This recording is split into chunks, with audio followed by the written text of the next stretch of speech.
Yeah, at yun na nga, nangyari ang dapat mangyari. Okay? Sa ating pong pagte-testing ng removable lens guard, nahulog po yung ating camera.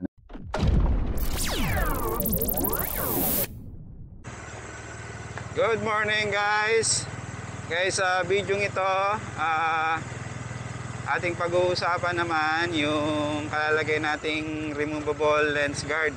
Atin pong iti-testing yung removable lens guard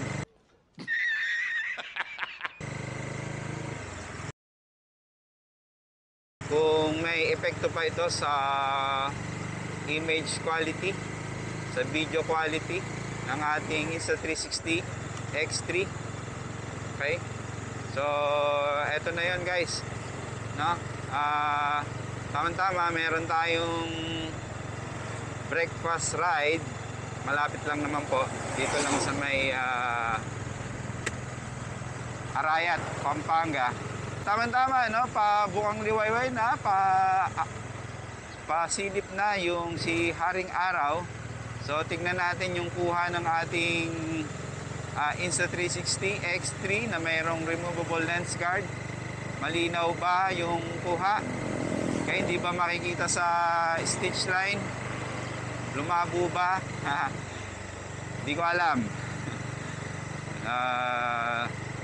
Later on ko na lang malalaman kung mayroon bang pagkakaiba. Okay? Ayan.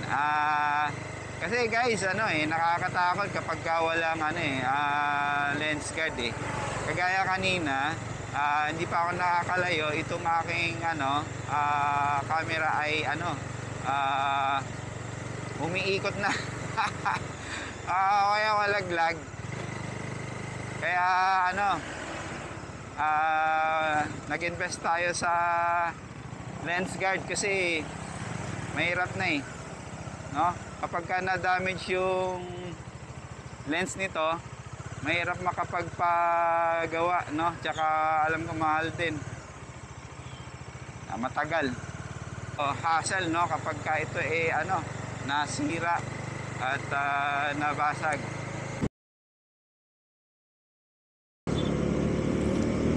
Okay guys, ngayon naman ito yung kuha naman nung X3 na naka-off yung lens guard.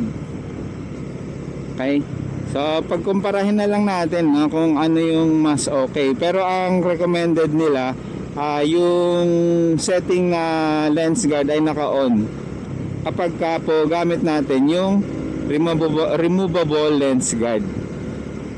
Okay,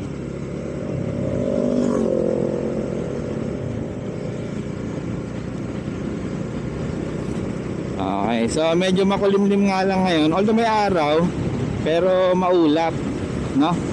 At hindi kasi liwanag. Okay? Medyo kasi ngayon, tag-ulan na. Kaya po ganyan. Sinasabi ko lang po 'yon kasi nga baka mamaya sabi niyo, hindi naman ganun kaliwanag. Nga po medyo makulimlim nga po, no? Maulap. Although may araw konti, pero hindi kasing liwanag po, no? Hindi po clear skies. Alright, yan ang kuha natin ngayon sa Insta360 X3 na nakakabit yung removable lens guard at yung setting na lens guard ay naka-off. Yeah, at yun na nga, nangyari ang dapat mangyari. Okay? Sa ating pong pagte-testing ng removable lens guard, nahulog po yung ating camera, no? So alam niyo naman po, no, nabanggit ko dun sa video natin na tayo ay merong rides, breakfast ride papunta ng Arayat, Pampanga sa Cape Sinukuan. Ang nangyari kasi, no, umulan. Okay? So naabutan ng ulan sa expressway and then gumilid ako, tinanggal yung camera, nilagay natin sa GB box, no? So nung pagdating natin sa sa Petron Balagtas, hindi na umuulan nun, ano, huminto naman.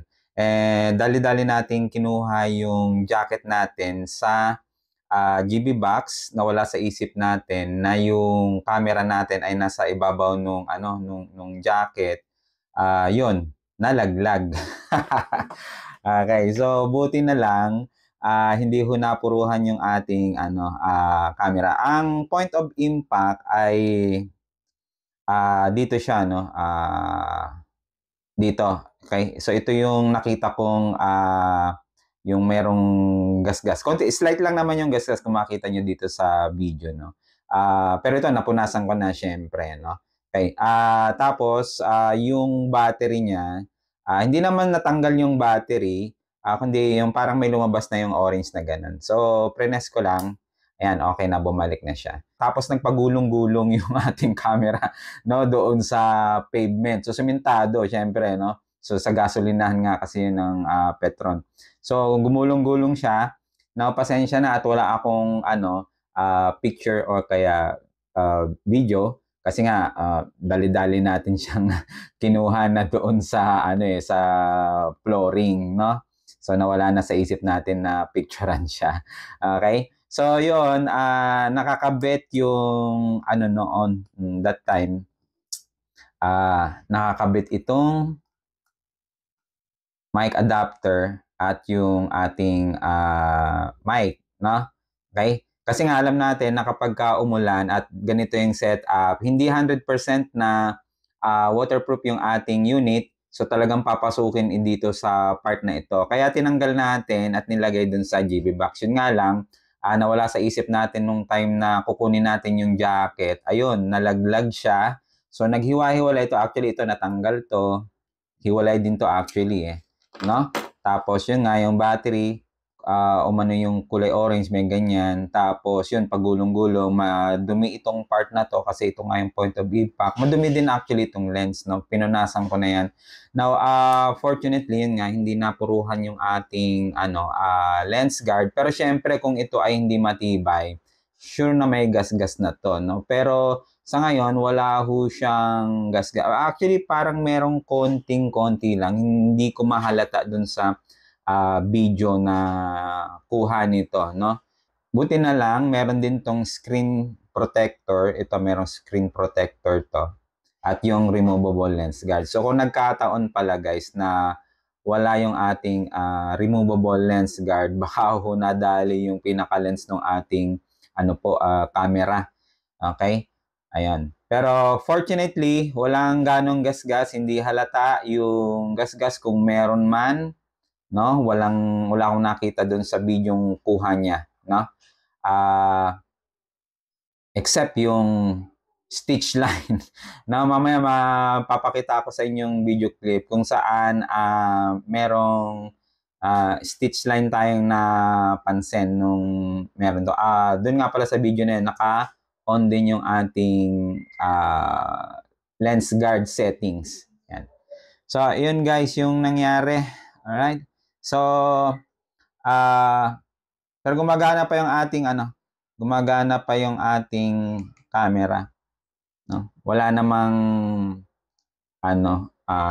nasira sa palagay ko kasi ginamit pa namin ito doon mismo sa sa site, doon sa destination namin. Ginamit ko pa siya, functioning well naman, walang naging problema. So kaya yon, ang gagawin ko na ay nag-order na tayo ng silicone case nito, no? Okay? Baka kasi maulit yun, paparating pa lang po. And later on, bibili din tayo nung casing, yung metal case ba yun? No? Para pag nilagay natin doon sa motor, no? Sa InVistick, tapos nakalagay doon sa motor, hindi na ito yung ating ginagamit kung hindi yung mismong case, no? Para hindi siya umiikot. Kasi ito ang nangyari nung nakalagay ito. Siyempre, pag mabilis, may wind drag. Ang mangyayari po, nakaganyan kasi yung pwesto niya. Tapos nandito yung adapter at yung mic. Ayan, lagay lang natin saglit. Okay. Alright, so nakaganyan siya. So syempre yung wind drag, no, malakas. Pag tumatakbo tayo ng mga 120 pataas, ang nangyayari siguro tinutulak 'to ng hangin, lumuluwag siya, gumaganon, ano. Okay, so medyo delikado.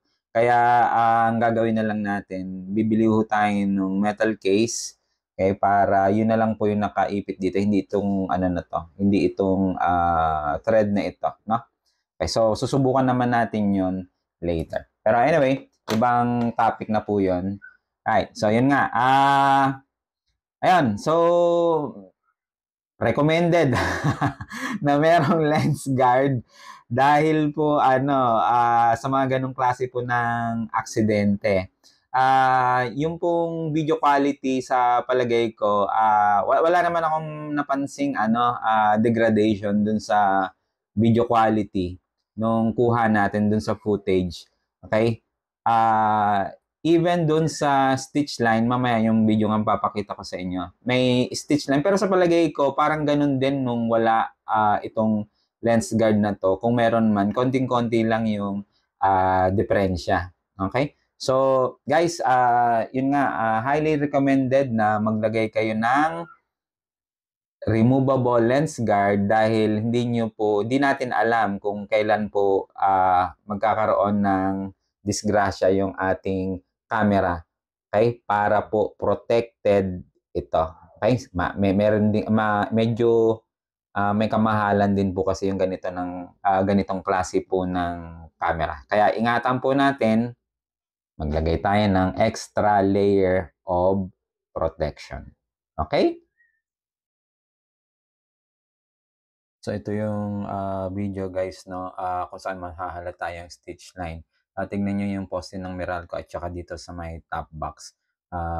Iwasan nyo na lang yung na yan, yung frame na yan kapag kayo ay nag-re-reframe ng inyong video. Okay? So ayan.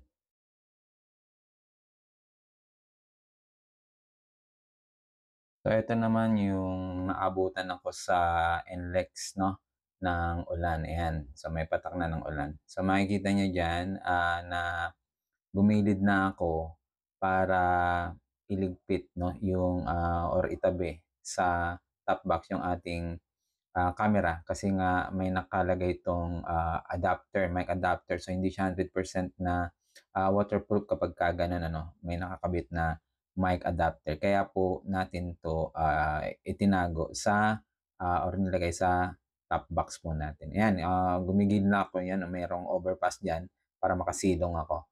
Okay, so diyan ko na tinanggal yung camera. So, ayan guys. So, bumili na tayo ng protective case para sa ating X3 camera. So, ito yung zipper. Okay. Ayan. At bukod dyan, meron din tayong nabiling silicone case na meron na rin kasamang silicone na lens cover. So, ayan. So, ilang level na ng protection ng ating camera yan. So, para maiwasan nga yung na maulit yung disgrasyang nangyari, no? Ayan, okay, so meron na siyang removable lens guard, meron pa siyang silicone cover dito, may silicone case din yung ating camera, at meron pa siyang case na na zipper, no? Okay, so ewan ko lang kung hindi pa ma-protectionan tong camera na to. Okay, so I advise na meron kayong ganito para